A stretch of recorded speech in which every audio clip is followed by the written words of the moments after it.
नाज़रीन आदाब, न्यूज़ 18 उर्दू में आपका इस्तकबाल है। मैं हूं विसाल आजम। कई बार ऐसा होता है कि हम खबर के तौर पर कुछ सुनते हैं तो खुश होते हैं। कई बार ऐसा होता है कि सरकार के किसी अमल से, सरकार के किसी फैसले से खुशी मिलती है, लेकिन कई बार ऐसा नहीं होता।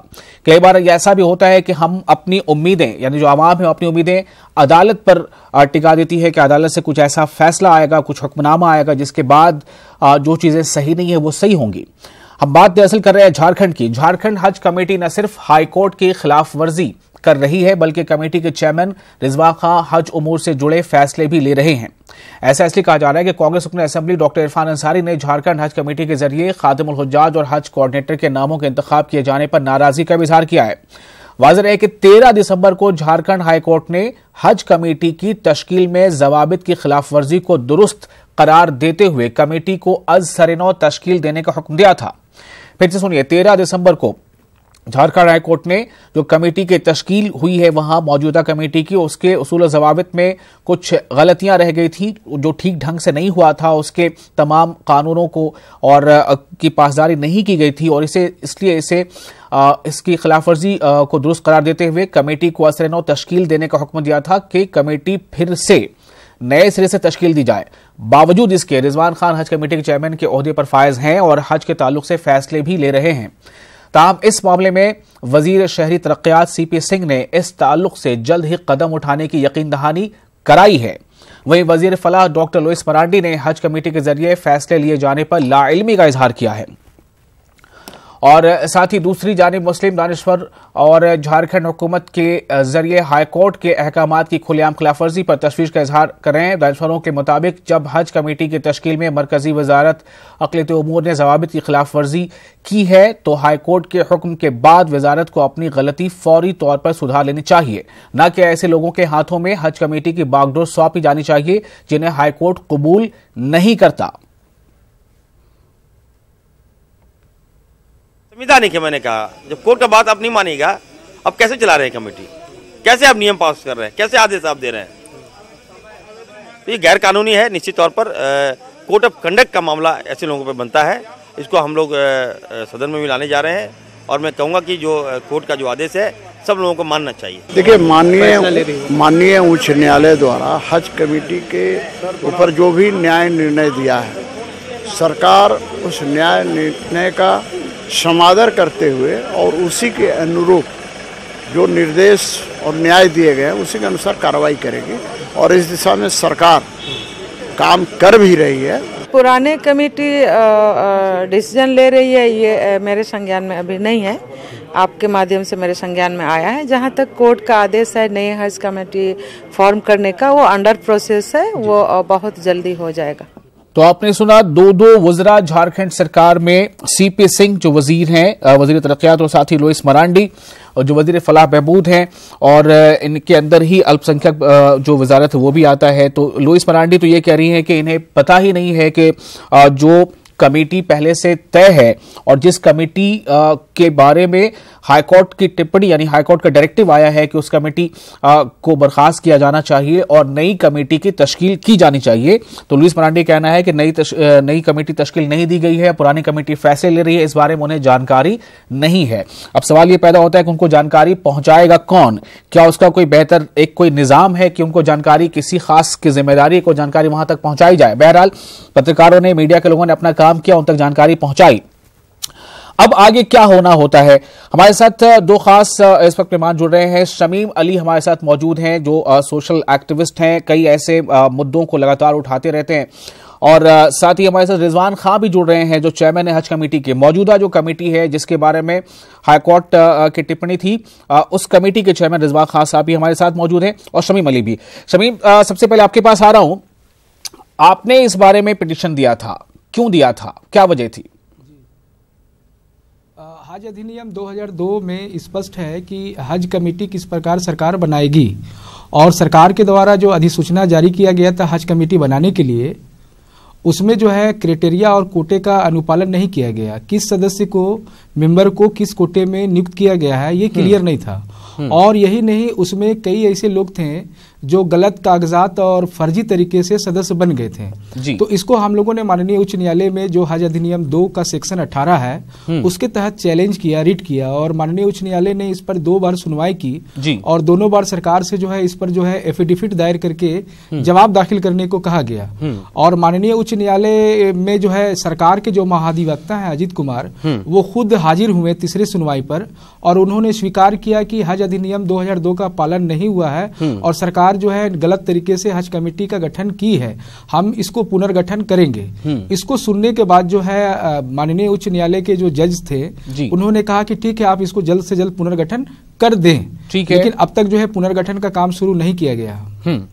तो ये मामला था। अब हमारे साथ रिजवान खां खुद भी मौजूद हैं, लेकिन पहले मैं इस मामले के कानूनी जो पहलू उसी पर और बात करना चाहता हूं और मुमताज अहमद खान साहब हमारे साथ जुड़ रहे हैं फोन लाइन पर, जो सीनियर वकील हैं, एडवोकेट हैं। मुमताज साहब, इस बारे में पूरी जानकारी तफसील से दीजिए कि ये मामला क्या है और कानून के गलियारों में यह मामला कैसे पहुंचा, कानून के नजर सानी यानी हाईकोर्ट के जो डायरेक्टिव है, टिप्पणी है, उसके बाद होना क्या चाहिए था।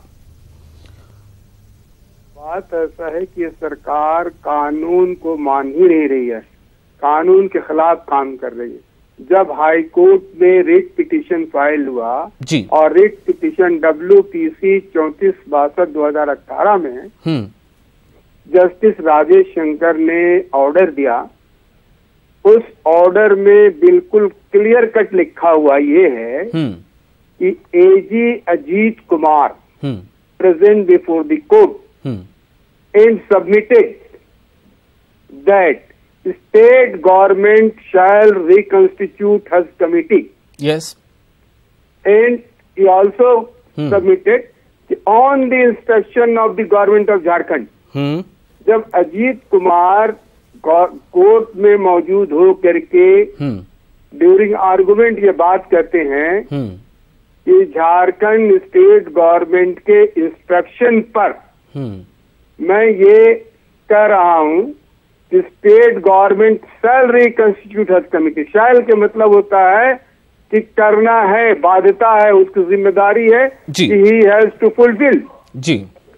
जब एडवोकेट जनरल कोर्ट को ये एश्योरेंस देते हैं जी कि स्टेट गवर्नमेंट रिकंस्टिट्यूट करेगी हज कमेटी को, तब जाकर के जस्टिस साहब ने अपने ऑर्डर में लिखा, in view of the statement made by the AG I see no reason to proceed further जी।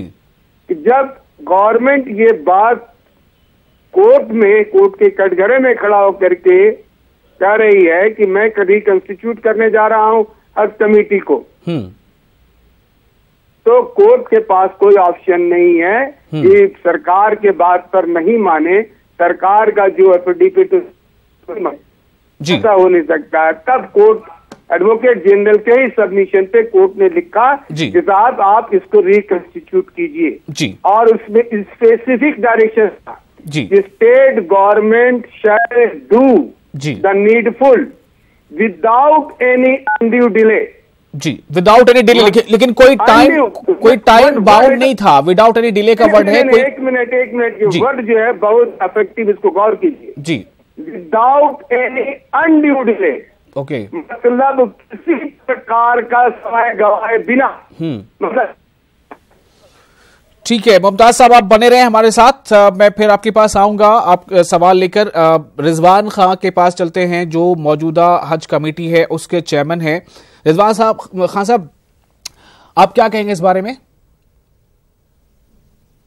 मैं तो 2 पॉइंट पे जो बात सामने आई है और बहुत दिन से चल रही है उसके बारे में मैं बताना चाहता हूँ। पहला बात यह है कि जो कोर्ट ने आदेश दिया, जो कोर्ट का ऑर्डर था उसके हवाले से, और दूसरा कि सरकार उसको अनुपालन नहीं कर रही है, ये 2 आरोप लगे हैं। इसको मैं क्लियर कर देना चाहता हूँ। सबसे पहले मैं सरकार के ऊपर लगाता हूँ। जो अभी वर्तमान में जो सरकार है, रघुवर दास जी की सरकार है और उसके मुखिया हैं, वो मैं ये अपने अनुसार और ये दावे के साथ बोल सकता हूँ पूर्व में भी यूपीए की सरकार रही है, उससे बेहतर है और कोर्ट को जितना सम्मान देना चाहिए उतना सम्मान दे रही है और उसका अनुपालन कर रही है।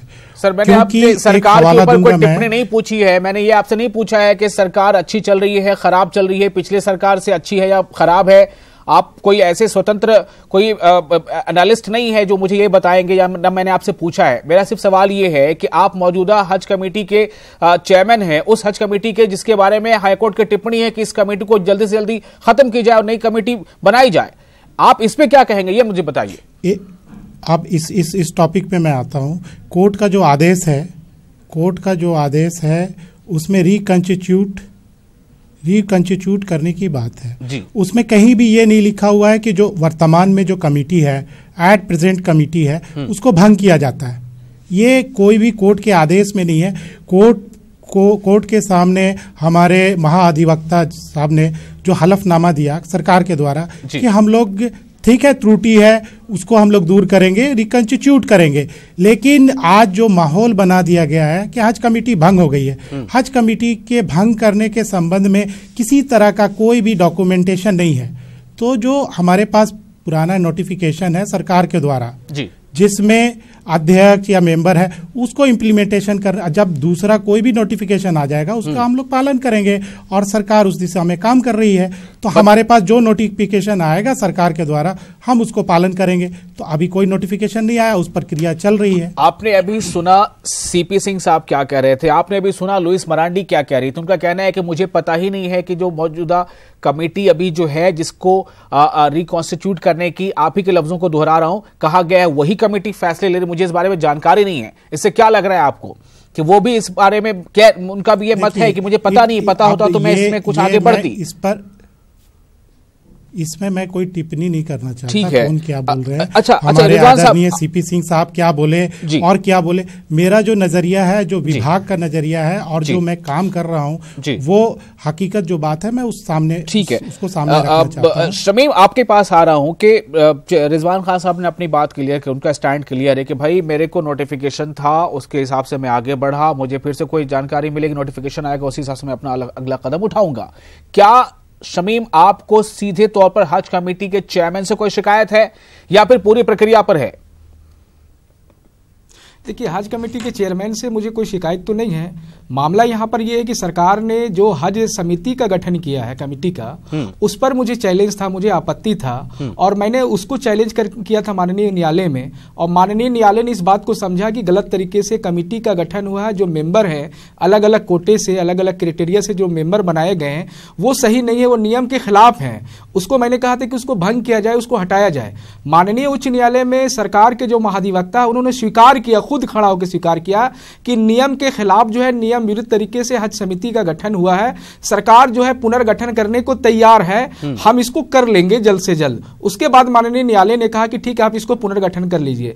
अब यह मामला यह है कि समिति रहेगा या नहीं रहेगा। कोर्ट में जब मामला गया, कोर्ट में जब स्वीकार किया गया, सरकार के महाधिवक्ता ने स्वीकार किया, उसके बाद जो जजमेंट आया है, ये कमेटी स्वतः समाप्त हो जाती है। इसके लिए कोई अलग से आदेश निकालने की कोई जरूरत नहीं है। ये हाई कोर्ट का जो प्रोसीडिंग है उसके बाद ये समाप्त हो जाना चाहिए। लेकिन अब माननीय अध्यक्ष के द्वारा जो काम किया जा रहा है, ये सही है या गलत है, ये सरकार इसको संज्ञान में लेकर जो है इस पर कार्रवाई कर सकती है। जी मुमताज साहब, आपसे फिर आपके पास में आ रहा हूं कि जैसा शमीम कह रहे हैं कि हाईकोर्ट की अगर ऐसी टिप्पणी है तो इससे ये समझा जाना चाहिए कि स्वतः जो मौजूदा कमेटी है वो बर्खास्त हो जाती है या भंग मानी जाती है। क्या ऐसा है? देखिए, असल में ये है ना कि इस पे बहुत क्लियर कट पूछने की जरूरत है, क्योंकि रिकंस्टिट्यूट का जब बात आता है कि रिकंस्टिट्यूट किया जाए तो उस पे क्या होता है कि एमपी कैटेगरी से आते हैं, एमएलए कोटा से आते हैं, मुस्लिम थियोलॉजिकल एक्सपर्ट का कोटा है। अगर वो कोटे से फिर आएंगे मेंबर, तो जो मेंबर आते हैं, देखिए यहाँ पर पहली बात ये बता दूं कि हज कमेटी का चेयरमैन का कोई डायरेक्ट सिलेक्शन नहीं होता है, नॉमिनेशन नहीं होता। ये जो मेंबर आते हैं वो मेंबर आकर के फिर चेयरमैन को चुनाव करते हैं। तो जब मेंबर ही बदल जाएंगे, जब नए मेंबर आएंगे तो फिर वो नए सिरे से चेयरमैन का भी चुनाव करेंगे, तो डेफिनेटली ये कमेटी भंग हो गई, चेयरमैन खत्म हो गए। क्योंकि जब जो मेंबर इलिजिबल नहीं है, जो मेंबर ही गलत है जी, तो वो नए सिरे से फिर रिकंस्टिट्यूट के मतलब ही क्या? रिकंस्टिट्यूट के मतलब होता है नए सिरे से उसको कंस्टिट्यूट करना। तो जब जी लगता है फोन कट गया, कोशिश करेंगे फिर उनके पास जाने की। लेकिन सवाल ये पैदा हो रहा है कि जब रिकंस्टिट्यूट करने की बात हो गई है तो हाईकोर्ट ने मतलब इस टिप्पणी से ऐसा क्यों नहीं समझा जा रहा है कि जल्द से जल्द रिकंस्टिट्यूट किया जाए, खासतौर से ऐसे मौके पे कि जब अभी हज 2019 के लिए तमाम तैयारियां चल रही हैं, फॉर्म भरे जाना और बहुत सारी चीजें, ट्रेनर्स की ट्रेनिंग और बहुत सारी दूसरी चीजें हो रही हैं। रिजवान साहब, क्या ऐसा कोई ऐसा भी कभी होता है, आप इनको सुन रहे थे मुमताज साहब को, कि रिकंस्टिट्यूट का मतलब ही होता है कि दोबारा उसको असर नौ उसकी तश्कील। क्या आपको ऐसा नहीं लग रहा है कि मतलब हाईकोर्ट की टिप्पणी के बाद भी मेरा इस पद पे बने रहना सही नहीं है? मैं एक मोरालिटी के एंगल से सवाल कर रहा हूं। देखिए, आपकी जो बात है ये मैं सुन रहा था, अभी मुमताज साहब की भी बात सुन रहा था। ये मैंने भी अपने हिसाब से लीगल व्यू लिया हाई कोर्ट में, और भी जो सुप्रीम कोर्ट में हमारे लॉयर्स हैं तो उनसे मैंने तस्करा किया, क्योंकि उसमें ये क्लियर कट है कि रिकंस्टिट्यूट सरकार ने हलफनामा दिया है कि हम रिकंस्टिट्यूट करेंगे। जो पॉइंट इन्होंने रेज किया उस पॉइंट को एक्सेप्ट किया कि हाँ रिकंस्टिट्यूट करेंगे, लेकिन एक प्रक्रिया के तहत सरकार के द्वारा, मैं एक निर्वाचित अध्यक्ष हूँ, मैं अपने कार्यकाल कर रहा हूं, तो दूसरा जो भी नोटिफिकेशन आएगा मैं उसका पालन करूंगा, और सरकार उस चीज को मान रही है, सरकार अपनी प्रक्रिया कर रही है। लेकिन हज कमेटी जो वर्क कर रही है ये सरकार के निर्देशों पे काम कर रही है, तो सरकार के तरफ से जब तक निर्देश नहीं आता है और सरकार उस चीज पे जो कोर्ट में मामला है उस चीज पे अमल कर रही है और कर रही है, लेकिन उसका अनुपालन हम तभी करेंगे कि नोटिफिकेशन जो हमारे पास है वो दूसरा नोटिफिकेशन जब तक नहीं आ जाता है, सरकार उस प्रक्रिया में काम कर रही है, और जब जो नोटिफिकेशन आएगा सरकार काम कर रही है, कैसे समझा जाए? देखिए ना, हमारे 2 वजीरों से हमने बात की, हमारे नुमाइंदे ने, एक वजीर साहबा कहती हैं कि उन्हें जानकारी ही नहीं है, दूसरे वजीर साहब कहते हैं कि इसमें प्रक्रिया में देर नहीं होगी, जल्द से जल्द कार्रवाई की जाएगी। अब आप समझिए कि कहां पे मामला है। मैं आपसे इसलिए ऐसे पूछ रहा था, मैं ये नहीं कह रहा हूं कि आप कुछ कर गुजरिए, मैं सिर्फ ये कहा कि मोरालिटी, मोरल बेस पे नैतिकता का भी एक तकाजा होता है, तो क्या आपको वो मजबूर नहीं कर रहा है कि भाई जब मामला कोर्ट में है और कमेटी पे ही सवाल खड़ा हो गया है, और एक ऐसी कमेटी है जिसके जरिए से लोग जो है मुकद्दस सफर को जाते हैं, तो मेरा इसमें क्या मतलब रोल रह गया बीच में? शमीम साहब, आपसे मैं जानना चाहता हूं, हज कमेटी तश्कील नहीं दी जाए, यह हाईकोर्ट का अपना एक डायरेक्टिव है, और जैसा रिजवान साहब का कहना है कि हम इंतजार कर रहे हैं कि हमें कोई फर्दर नोटिफिकेशन मिले तो हम कर गुजरेंगे। आपको अब यहां कमी कहां दिख रही है, किसकी कमी नजर आ रही है, कहां पे लचीलापन है, ढीलापन है? देखिए, माननीय न्यायालय का जो फैसला आया है महाधिवक्ता के स्वीकार करने के बाद कि हमसे गलती हुई है, सरकार से गलती हुई है, सरकार जो है नए सिरे से हज कमेटी का गठन करेगी, तो ये मामला उसी रोज समाप्त हो जाता है। हज समिति में जो सदस्य हैं या माननीय जो अध्यक्ष है, स्वतः इनका कार्यकाल या कमेटी जो है स्वतः भंग हो जाती है। इसके लिए किसी बहस की जरूरत नहीं थी, किसी सरकार के आदेश की जरूरत नहीं है, क्योंकि सरकार ने हाई कोर्ट में खड़ा होकर स्वीकार किया कि हमसे गलती हुई है, पहला चीज। दूसरा चीज ये है कि हज कमेटी के जो अध्यक्ष ये बार बार कह रहे हैं कि भाई सरकार की तरफ से कोई डायरेक्शन नहीं आया है, तो सरकार को भी जो है एक डायरेक्शन पत्र जो है निकाल के हज समिति के जो सीईओ है उनको दे देना चाहिए था, और हज समिति के जो सचिव हैं उनको भी ये समझना चाहिए था कि हाई कोर्ट का जो डायरेक्शन है महाधिवक्ता के स्वीकार करने के बाद उसका अनुपालन जो है हज समिति में किया जाए। लेकिन सचिव जो है हज समिति के, वो भी हाई कोर्ट का और सरकार का जो निर्णय है उसका अनुपालन नहीं कर रहे हैं। उनका भी रवैया जो है हज समिति सही ढंग से चले उस पर नहीं है। हम लोगों का सरकार से कहना है कि न्यायालय से जो भी फैसला आया है उसको देर इन देर जो है अमल में लाया जाए। अगर अमल में नहीं लाया जाता है तो हम लोग जो है हम लोगों का एक कैरेक्टर जो है आंदोलनकारी के रूप में रहा है, हम लोग हज समिति में कभी भी जाके ताला मारने का काम करेंगे। चलिए, अब आगे क्या होगा वो वक्त बताएगा। फिलहाल इस मौजू पर बातचीत करने के लिए आप तमाम लोगों का बहुत बहुत शुक्रिया, और उम्मीद करनी चाहिए कि आगे जो होगा बेहतर होगा। हमारे जो वुज़रा हैं यानी जो मिनिस्टर्स, किसी को जानकारी नहीं है तो किसी का कहना है कि हम जल्द इस पर कार्रवाई करेंगे। उम्मीद करनी चाहिए कि जल्द का ये जो पीरियड है वो जल्द खत्म हो जाएगा। आदाब।